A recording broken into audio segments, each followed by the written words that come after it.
الذين يأكلون الربا لا يقومون إلا كما يقوم الذي يتخبطه الشيطان من المس ذلك بأنهم قالوا إنما البيع مثل الربا وأحل الله البيع وحرم الربا فمن جاءه موعظة من ربه فانتهى فله ما سلف وأمره إلى الله ومن عاد فأولئك أصحاب النار هم فيها خالدون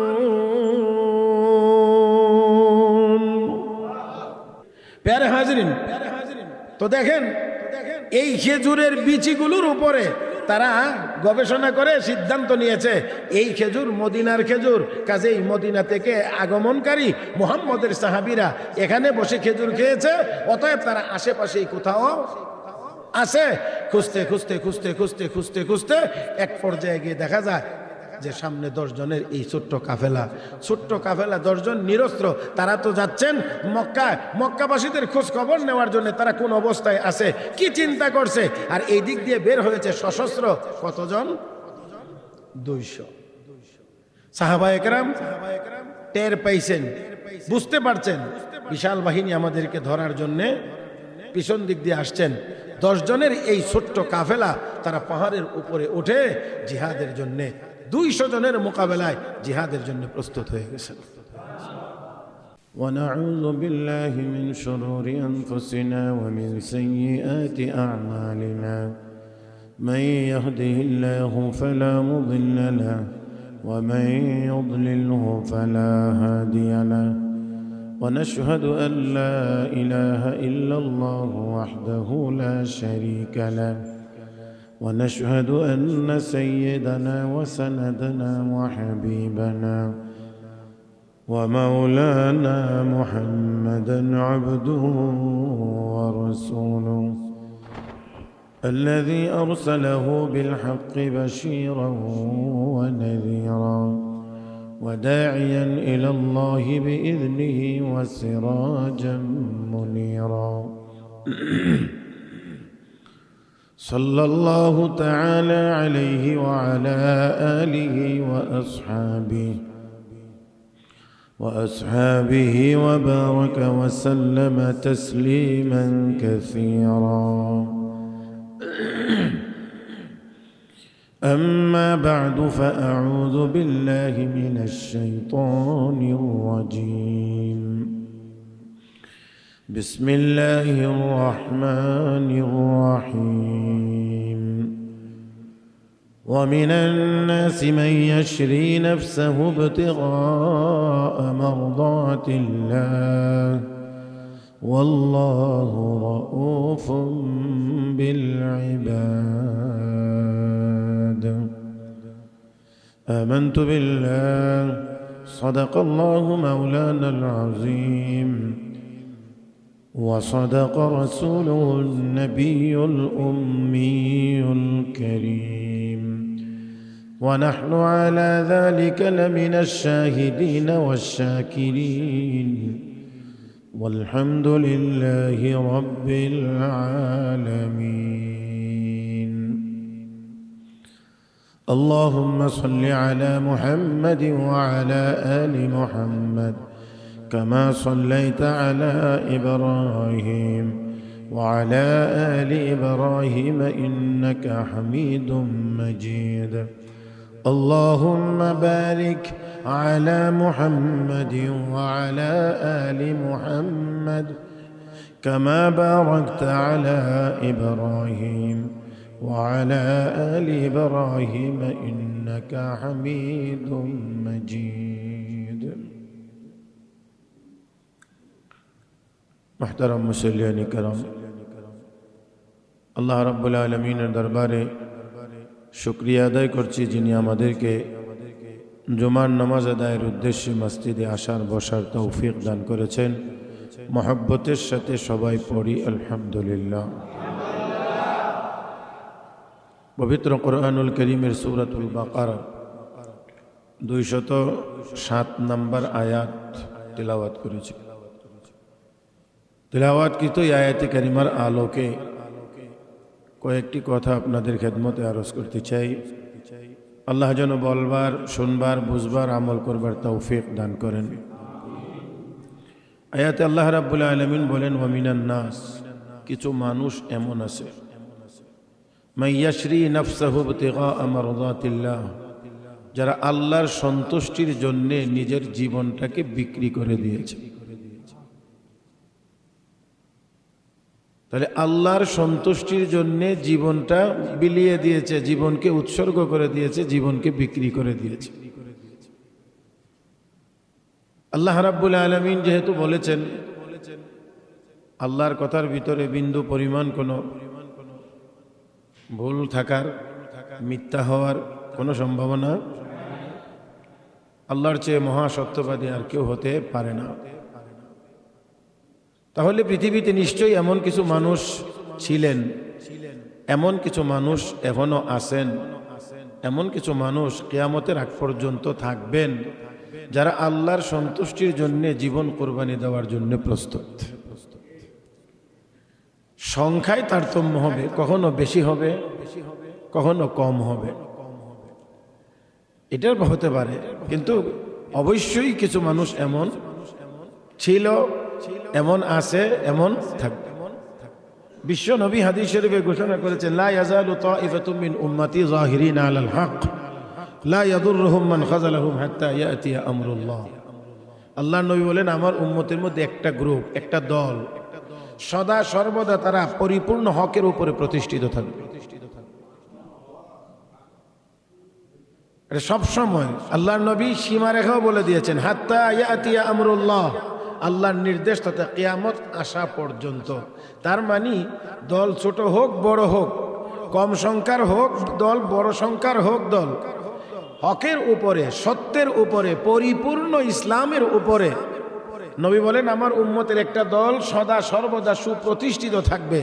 লা ইয়াদুররুহুম মান খাযালাহুম, যারা তাদের বিরোধিতা করবে, যারা তাদেরকে অপমানিত করবে, লাঞ্ছিত করবে, বিভিন্ন কটূক্তি করবে, বিভিন্ন আজে বাজে কথা বলবে, ইসলামের উপরে চলতে গেলে বিভিন্ন ট্যাগ তাদের উপরে দেবে, কিন্তু তারপরেও তাদেরকে হকের পথ থেকে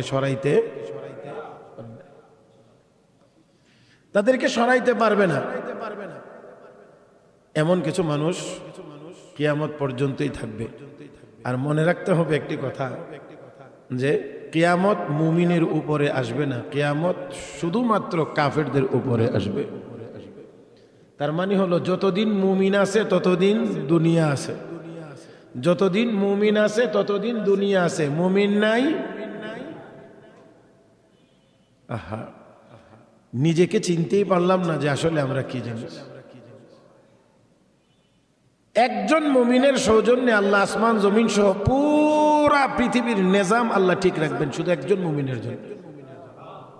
একজন মাত্র, তাও খুব পাক্কা নামাজি না, রোজাদার না, জিকির আজকার খুব বেশি পরিমাণে করে না, অন্যান্য ইবাদত বন্দিগিও খুব একটা না, শুধুমাত্র এই কথা বলে, লা ইলাহা ইল্লাল্লাহ মুহাম্মাদুর রাসূলুল্লাহ, আল্লাহ একজন মাহবুদ আছেন, মুহাম্মদ সাল্লাল্লাহু আলাইহি সাল্লাম আল্লাহর রাসূল। তার মানে হলো ভিতরে ঈমানটা আছে, শুধুমাত্র কোনো আমলের কথা এখানে বলা হয় নাই। আল্লাহর নবী বলেন, এমন একজন ব্যক্তিও যতদিন জমিনে বিচরণ করবে, আসমানের নিচে বিচরণ করবে, ততদিন সূর্য ঠিক মতোই আলো দেবে, ঠিক মতোই বাতাস সে বুক করবে, নদী সাগর মহাসাগর সবগুলো তার সৌজন্যে আল্লাহ ঠিক রাখবেন, কারণ জমিনে একজন ইমানদার এখনো। তাহলে এতটুকুতে আমরা কি বুঝলাম? মুমিন ইমানদার আল্লাহর কাছে অপ্রিয় না প্রিয়? মুমিন তো প্রিয়। আল্লাহ কয় মুমিনরা হলো আল্লাহর দল, ইমানদারেরা কার দল?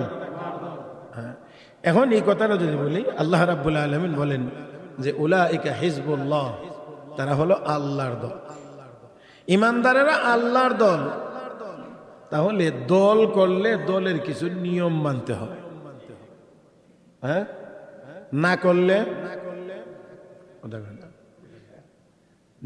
যদি দল না করে তাহলে এই দলের কোনো নিয়ম মানতে হয় না। যে যেই দল করে না সেই দলের নিয়ম তো সে মানার কথা না, সে সেই দলের নিয়ম অনুসরণ করবে না। কিন্তু দল করলে দলের ভিতরে থাকতে হলে আপনাকে দলের নিয়ম কানুন মেনে চলতে হবে।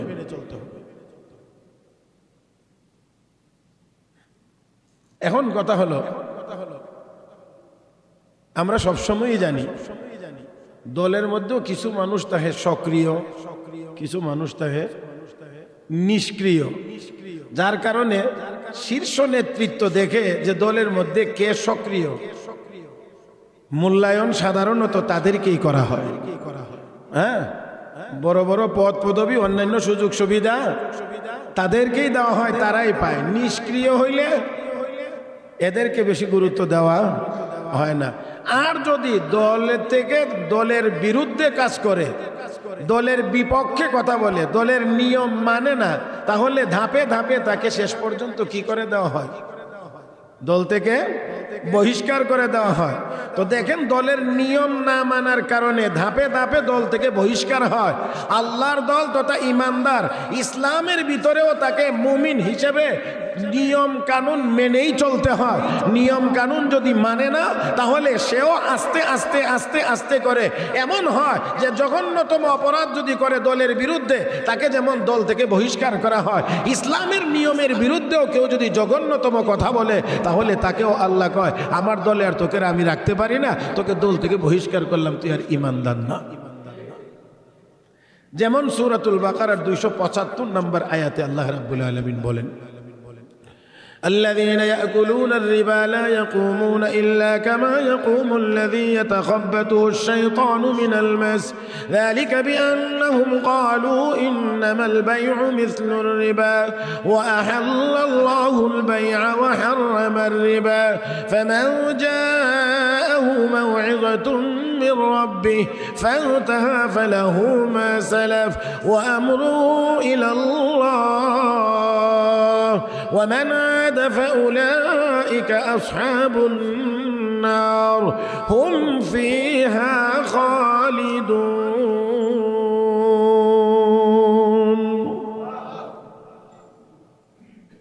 আয়াত মোটামুটি লম্বা, কথাও এখানে অনেক লম্বা, তবে আমি শুধু সামান্য কয়েকটি কথা ভিতর থেকে। রব্বে কারীম বলেন, দুনিয়াতে যারা সুদ খাবে, কি আছে না আমাদের সমাজে, দেশে, পরিবারে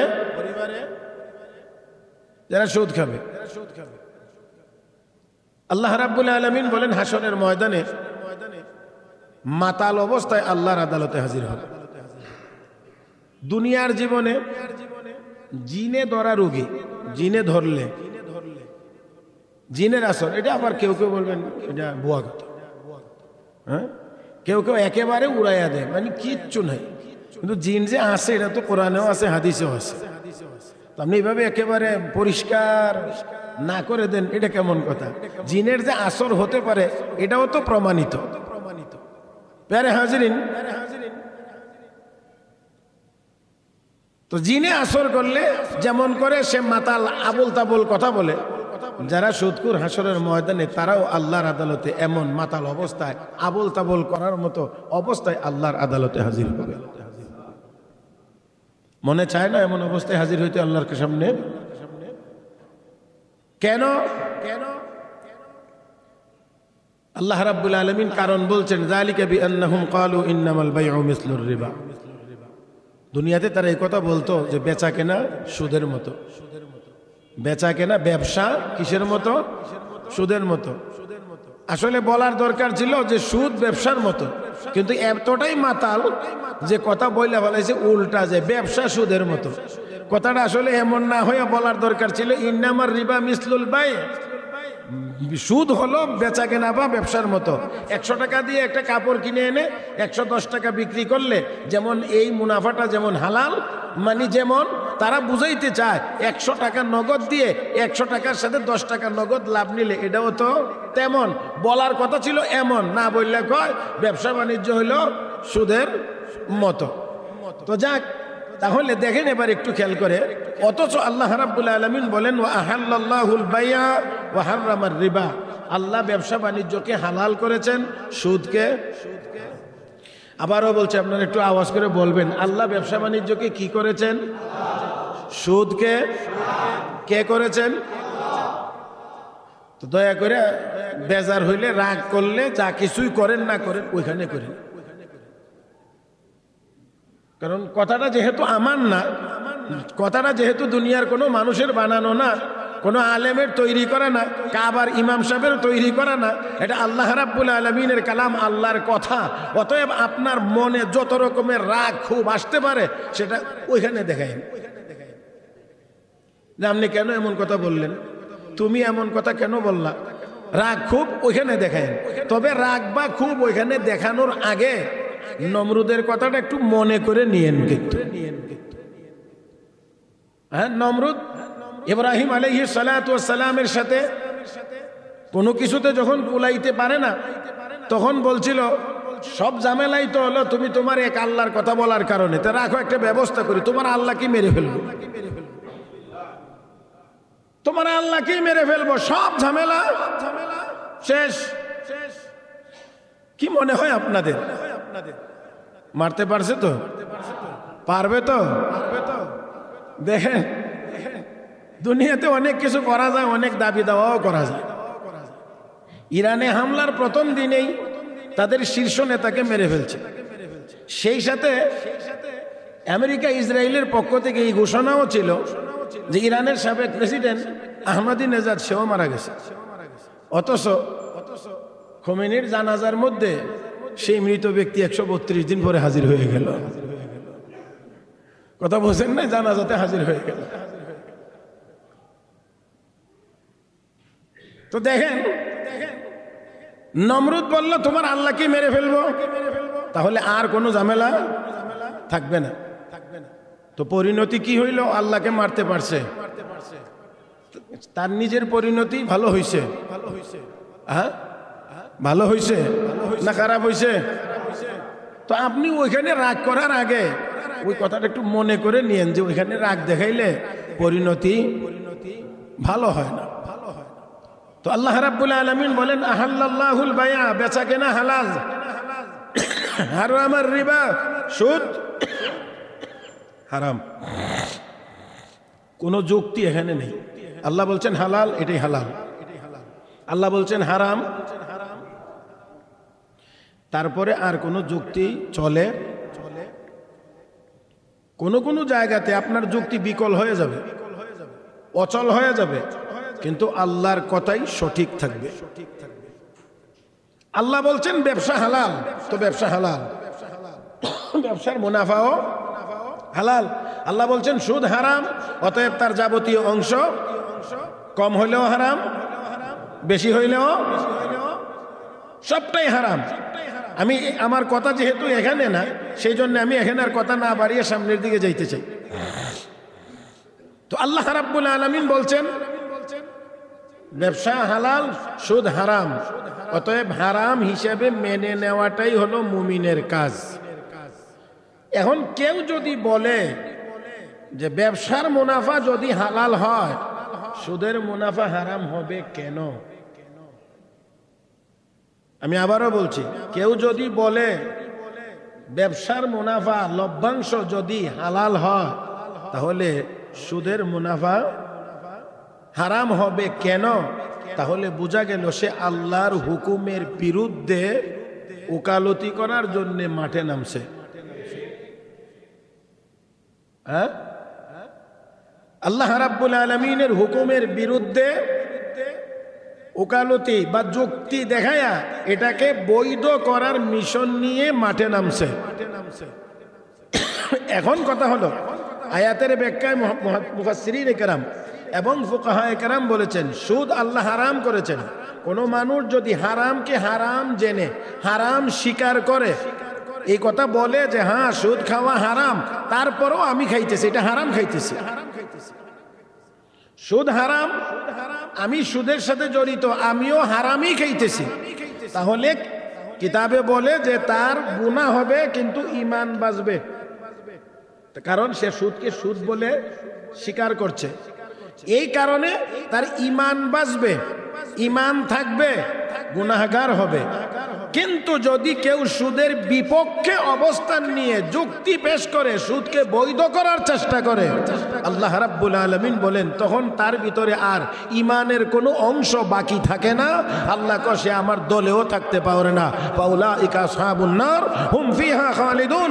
কাফের বেঈমান যেমন চিরকাল জাহান্নামে থাকবে, সুদকে হালাল বা বৈধ করার মিশন নিয়ে যারা কথা বলবে তারাও তাদের দলে। তার মানে হলো ইমানদারের দলে আর সে থাকতে পারে। বহিষ বলেন না, বহিষ।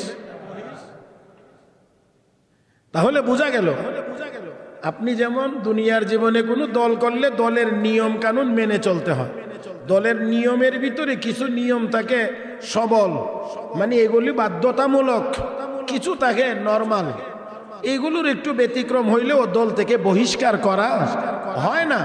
তো এমনই ভাবে শরীয়তের বিধানেও কিছু গুনার কাজ আছে যেগুলো করলে ইমান থাকে, গুনাহগার হয়। কিন্তু আবার এমন কিছু কাজ আছে যেই কাজগুলো করলে তখন আর ইমানই থাকে না। আল্লাহ কো তোরে আর মুমিনের দলে রাখা যায় না, তোকেও আমি বহিষ্কার করলাম। এই জন্যে চিরকাল জাহান্নামে। প্যারে হাজিরিন, তাহলে সুদ যদি কেউ খায় অন্তত এই কথা যেন মনে করে খায় যে এই সুদ খাওয়াটা, বলেন না সুদ খাওয়াটা, আবার এই কথা কয়েন না হুজুর তো হারাম কয়ে আর সুদ খাইতে কইছে। দেখেন আবার এরকম একটা অপবাদ দয়া করে আমার উপরে চাপায়া দিয়ে।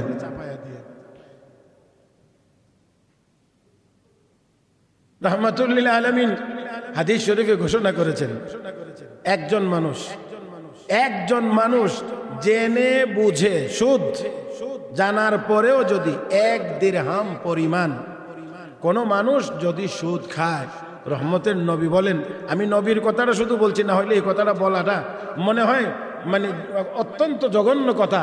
আল্লাহর নবী বলেছেন আসাদ্দু মিন সিত্তাতি ওয়া সালাসিনা জানিয়া। আল্লাহর নবী বলেন মার সাথে 36 বার অপকর্ম করার চাইতেও মারাত্মক গুনাহ। তাহলে কিছু খাওয়ার সুযোগ আছে তো, হ্যাঁ? তাহলে এটার কাছে দাঁড়ে যাওয়ারও সুযোগ আসলে নাই। এজন্যে আমি শুধুমাত্র বলছি এটার খাওয়ার বিন্দু পরিমাণ কোনো অবকাশ নাই। তারপরেও যারা খান একজন মুমিন হিসেবে সর্বশেষ আবেদন হলো এটার পক্ষে সাফাই গাওয়ার কোনো চিন্তা ভাবনা করবেন না। তাতে করে আপনি আর ইমানদারের দলের ভিতরে থাকতে পারবেন না, বেঈমান হয়ে যাবেন, কাফের হয়ে যাবেন।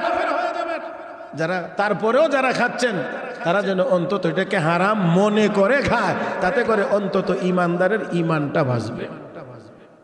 আল্লাহ আমাদের সবাইকে বুঝার তৌফিক দান করুন, বলি আমিন। আয়াতে কারিমার ভিতরে আল্লাহ রাব্বুল আলামিন ঘোষণা করেছেন মাইয়াশরি নাফসাহু ইবতিগা মারদাতিল্লাহ। আল্লাহর সন্তুষ্টির জন্য কিছু মানুষ এমন আছে যারা নিজেদের জান কুরবানি দিয়ে দেয়, জান আল্লাহর রাস্তায় দিয়ে দেয়। প্যারে হাজিরিন, আল্লাহর সন্তুষ্টির জন্য আমি এর একটা দূর থেকে একটা উদাহরণ টেনে আপনাদের সামনে পেশ করতে চাই। সাইয়েদনা হযরত আলী রাদিয়াল্লাহু তাআলা আনহু, যার উপাধি হলো আসাদুল্লাহিল গালিব, আল্লাহর বিজয়ী বাঘ। সাইয়েদনা হযরত আলী রাদিয়াল্লাহু তাআলা আনহু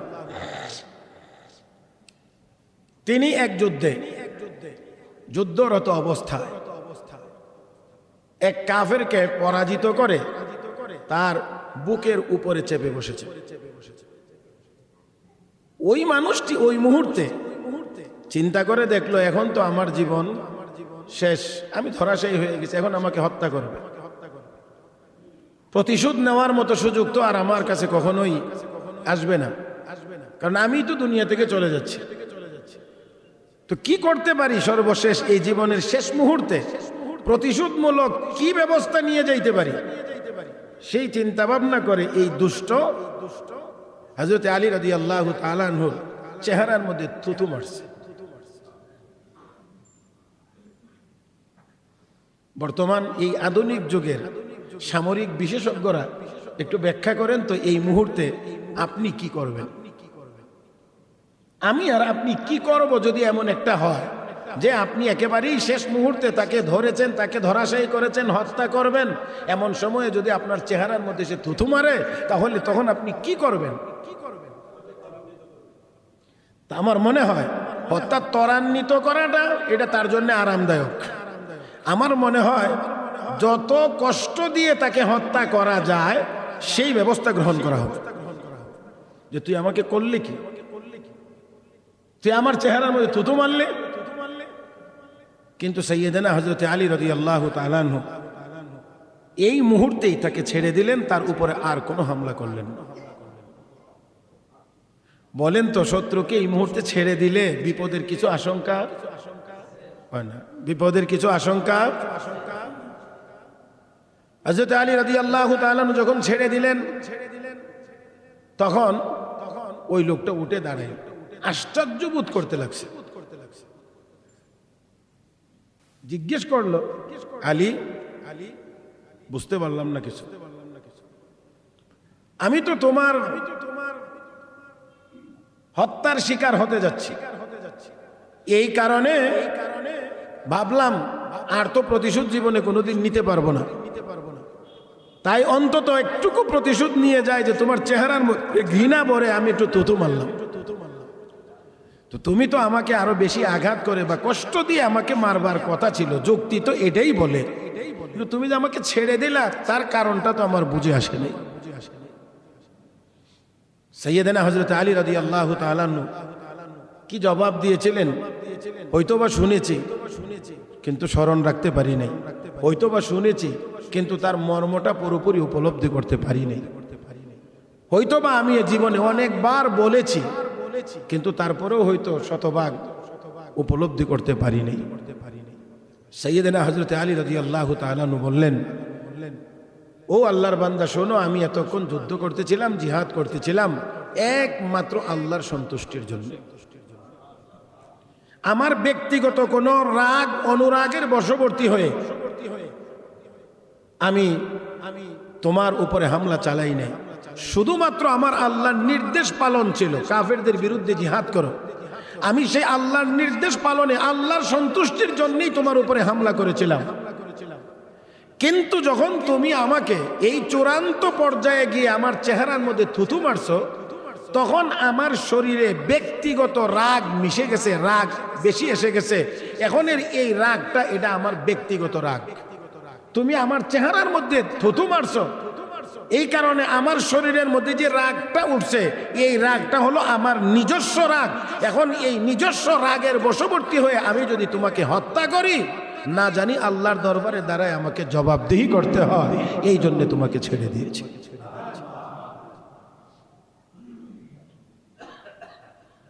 আর আমরা যা করি, অমুক দিন এটা করছিলে না, তমুক দিন এটা করছিলে না। সাইয়েদেনা হযরত আলী রাদিয়াল্লাহু তাআলা আনহু যখন বললেন, আমি তোমাকে এই জন্যে, কারণ আমার ব্যক্তিগত রাগ এখানে মিশে গেছে, আর ব্যক্তিগত রাগ যদি উঠে আর এই রাগের কারণে তোমাকে আমি হত্যা করি, তাহলে আল্লাহ যদি জিজ্ঞেস করেন যে তুই তো তোর ব্যক্তিগত রাগের কারণে মানুষটাকে মারছিলে, কি জবাব দেব? এই জন্য ছেড়ে দিলাম।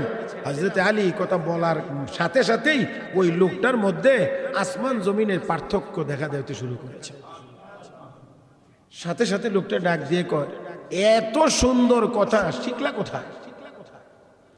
এবার কি আপনাদের কিছু বুঝে আসবে বা কিছু বলতে পারবেন যে শিখছেন কোথায় থেকে? এত সুন্দর কথা, এত সুন্দর আদর্শ, এত সুন্দর জিনিস কোথায় পাইলা আলী? আমাদের নবী আমাদেরকে শিক্ষা দিয়েছেন।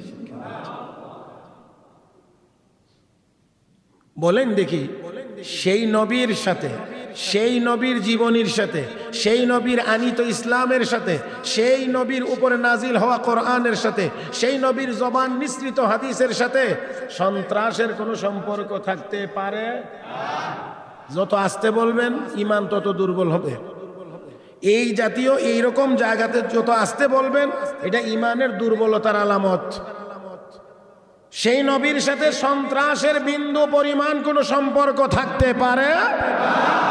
যারা ইসলামের ভিতরে সন্ত্রাসের দুর্গন্ধ খুঁজে তালাশ করলে দেখা যাবে সূর্যের চেয়ে স্পষ্ট তারা পৃথিবীর সবচেয়ে বড় সন্ত্রাসী।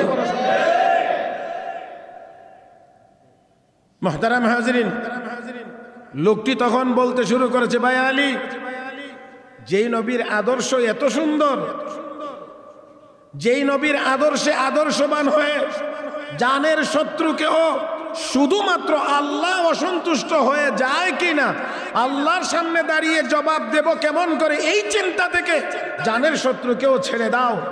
এই ইসলাম ধর্ম সত্য, নবীও সত্য।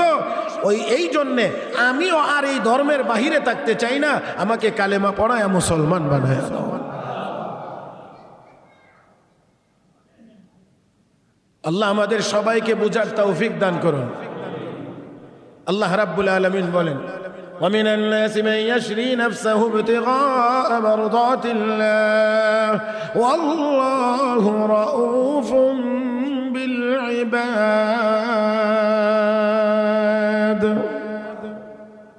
কিছু মানুষ এমন আছে যারা আল্লাহর সন্তুষ্টির জন্য, কার জন্য? আল্লাহর সন্তুষ্টির জন্য নিজের জীবনটাকেই বিক্রি করে দিয়েছে, নিজের জীবনটাকে, নিজের জানকে আল্লাহর রাস্তায় কুরবানি দিয়েছে। হাদিস শরীফে এই মর্মে একখানা হাদিসের ভিতরে লম্বা একটি ঘটনা বর্ণিত হয়েছে। শুরু করে দেখি, আজকে শেষ করতে পারবো না। রাসূল আরবি সাল্লাল্লাহু আলাইহি ওয়াসাল্লাম মদিনায় যাওয়ার পরে একবার মক্কাবাসীদের একটু খোঁজ খবর নেওয়ার জন্য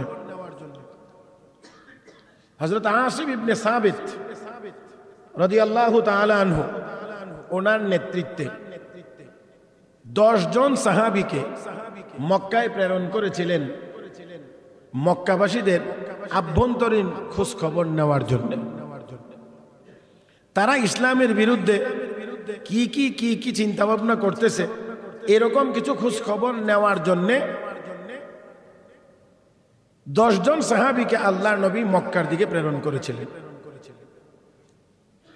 রাসূল আরবি সাল্লাল্লাহু আলাইহি ওয়াসাল্লামের এই 10 জন সাহাবী নবীর নির্দেশ এবং নির্দেশনা মোতাবেক মক্কার দিকে রওনা করেছে। রাস্তায় এক জায়গায় আসার পরে এখানে যেই গোত্র বসবাস করত, এই মানুষগুলো তারা অমুসলিম ছিল। যখন জানতে পেরেছে যে এখান দিয়ে মুহাম্মাদুর রাসূলুল্লাহর সাহাবীরা যাচ্ছে, তখন এই 10 জন সাহাবীকে তারা ধরবার জন্যে 200 সৈনিককে ঘোড়া এবং তীর তলোয়ার দিয়ে প্রেরণ করে দিয়েছে এই 10 জনকে ধরার জন্য। খুঁজতে শুরু করেছে তারা, পায় না। এক জায়গায় গিয়ে দেখে কিছু খেজুরের বিচি পড়ে আছে। এক জায়গায় যদি কিছু খেজুরের বিচি পড়ে থাকে, তাহলে অন্তত এতটুকু জিনিস বোঝা যায় যে এখানে বসে কেউ খেজুর খাইছে। বর্তমানে কাঁঠালের সিজন চলতেছে। আপনারা রাস্তায় চলতে গিয়ে কোথাও গিয়ে যদি দেখেন যে এক জায়গাতে কাঁঠালের কিছু বিচি একই জায়গাতে পড়ে আছে, কাঁঠালের যে অংশটা আমরা খাই না সেই অংশটাও পড়ে আছে, তাহলে নিশ্চয়ই আপনারা অনুধাবন করতে পারবো যে কোনো না কোনো আল্লাহর বান্দা এখানে বসে কাঁঠাল খায়া এই সবগুলো জিনিস এখানে রেখে চলে গেছে।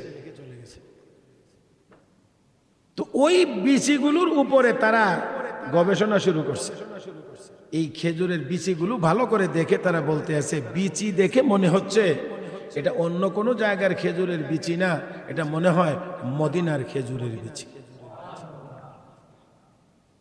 তাহলে সাহাবায়ে কেরাম এই জায়গাতে বসে খেজুর খেয়ে গেছে, তাহলে আশেপাশে আছে। দেখেন তৎকালীন সময়ে তাদের মধ্যে কিছু বিদ্যা এমন ছিল যেগুলো বর্তমানে এখনো এই আধুনিক বিজ্ঞানের যুগেও আমরা তাদেরকে মনে হয় ওভারটেক করতে পারিনি।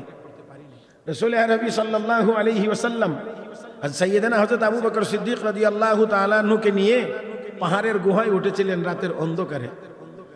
মক্কার কাফের বেঈমানেরা এই গুহার কিনারা পর্যন্ত কিভাবে গিয়েছিলেন এটা তো জানা থাকার কথা না, এখানে তো পাহাড়ের অভাব নাই। এই পাহাড় পর্যন্ত কিভাবে গিয়েছিলেন, গর্তের কিনারা পর্যন্ত কেমন করে গিয়েছিলেন, এটা ছিল আল্লাহর নবী এবং হযরত আবু বকরের যে কদম মুবারক জমিনে পড়ছে, এই পায়ের চিহ্ন দেখে দেখে তারা বলতে পেরেছিল এটা মুহাম্মদের পাও, এটা আবু কুহাফার ছেলে আবু বকরের পায়ের চিহ্ন। হ্যাঁ, এমন মেশিন কি বেরিয়েছে যে পায়ের এই চিহ্ন দেখে বলতে পারবে? আমি জানি না ঠিক। আমার ভাইয়েরা, মরুভূমির উপরে রাতের বেলা দুজন মানুষ হেঁটে গেছেন, এই হাঁটার উপরে, এই বালুর উপরে, পাথরের উপরে পায়ের যতটুকু চাপ পড়েছে, এটা দেখে দেখে চিনতে পেরেছে এই পায়ের এই চিহ্ন বলতেছে এটা মুহাম্মদের পাও, এই পায়ের চিহ্ন বলতেছে এটা আবু বকরের পাও। তারা দুজন এই রাস্তা দিয়ে গেছে, এই চিহ্ন ধরে ধরে ধরে ধরে গুহার কিনারা পর্যন্ত হাজির হয়েছিল। যার কারণে আবু বকর সিদ্দিক বিচলিত হয়ে বলছিলেন, ইয়া রাসূলুল্লাহ, শত্রু তো একেবারে গর্তের কিনারায়, এখন তারা আমাদেরকে দেখার ক্ষেত্রে আর তো কোনো বাধা নাই, শুধু একবার নিচের দিকে তাকাবে আর আমাদেরকে দেখে ফেলবে। আল্লাহ নবী বলেছিলেন, লা তাহজান ইন্নাল্লাহ মা'ানা, আবু বকর চিন্তিত হয়ো না, তুমি আর আমি গুহার ভিতরে না, আল্লাহও আমাদের সাথে আছেন। নিশ্চয় আল্লাহ আমাদের সাথে আছেন, এজন্য তোমার চিন্তার কোনো কারণ নাই। মুফাসসিরিনে কেরাম লেখেন, গর্তের কিনারা পর্যন্ত তো তারা অবশ্যই গিয়েছে, কিন্তু আল্লাহ তাদের চোখকে বলছে, চোখ একবারের জন্য কিন্তু নিচে নামবি না। যার কারণে গর্তের কিনারা গিয়েও আর পায়ের চিহ্ন নাই, এদিক ওদিক তাকা, আর কোন দিক দিয়ে গেল, হ্যাঁ, আর কোন দিক দিয়ে গেল, আর কোন দিক দিয়ে গেল। আমার ভাইয়েরা, এখানে গিয়ে পদচিহ্ন শেষ, আর নাই। কিন্তু তারা নিচের দিকে ভালোভাবে তাকায়া এইটা দেখবার আর সুযোগ হয় নাই, কারণ চোখের মালিকও তো কে? আলাম নাজআল লাহু আইনাইন, চোখ দুইটা আমি দেই নাই? তো চোখ দিয়েছেন আল্লাহ, চাইলে আল্লাহ চোখের জ্যোতি ঠিকও রাখতে পারেন, চোখের জ্যোতি কমায়াও দিতে পারেন, আবার পুরোপুরি নিয়েও যাইতে পারেন। প্যারে হাজরিন, আবার অনেক সময় এমন হয় সাময়িকভাবে কিছু সময়ের জন্যে চোখে আর জ্যোতিকে আল্লাহ স্থগিত করে দিতে পারেন। মক্কার কাফের বেঈমানরা আমার নবীকে হত্যা করার জন্য নবীর বাড়ি ঘেরাও করেছিল, রহমতের নবী তাদের সামনে দিয়েই গিয়েছিলেন, কিন্তু তারা এক নজর দেখার কোনো সুযোগ পায় নাই। কিছু সময়ের জন্যে আল্লাহ তাদের চোখের জ্যোতি নষ্ট করে দিয়েছিলেন, স্থগিত করে দিয়েছিলেন, এখন আর দেখবে না, দেখতে পারবে না। নবী তো তাদের সামনে দিয়েই গেলেন।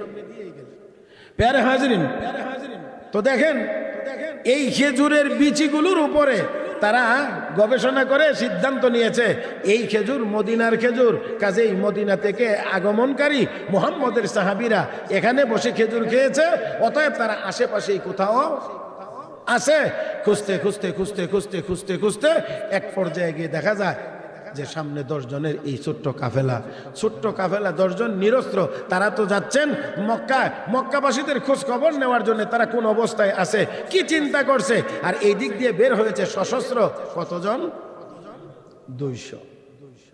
সাহাবায়ে কেরাম টের পাইছেন, বুঝতে পারছেন বিশাল বাহিনী আমাদেরকে ধরার জন্য পিছন দিক দিয়ে আসছেন।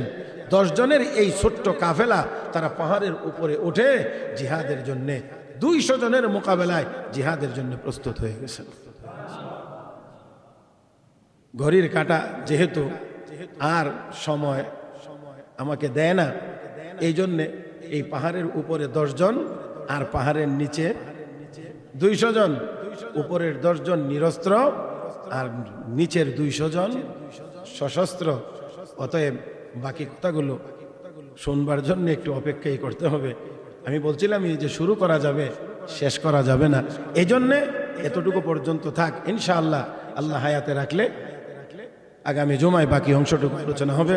যা বলছি, যা শুনছি, আল্লাহ যেন আমাদের সবাইকে বুঝবার এবং আমল করার তৌফিক দান করেন। আমিন ইয়া রাব্বাল আলামিন। সুবহানাকাল্লাহুম্মা বিহামদিক, আশহাদু আল লা ইলাহা ইল্লা আনতা, আস্তাগফিরুকা ওয়া আতুবু ইলাইক, ওয়া আখিরু দাওয়ানা আনিল হামদুলিল্লাহি রাব্বিল আলামিন।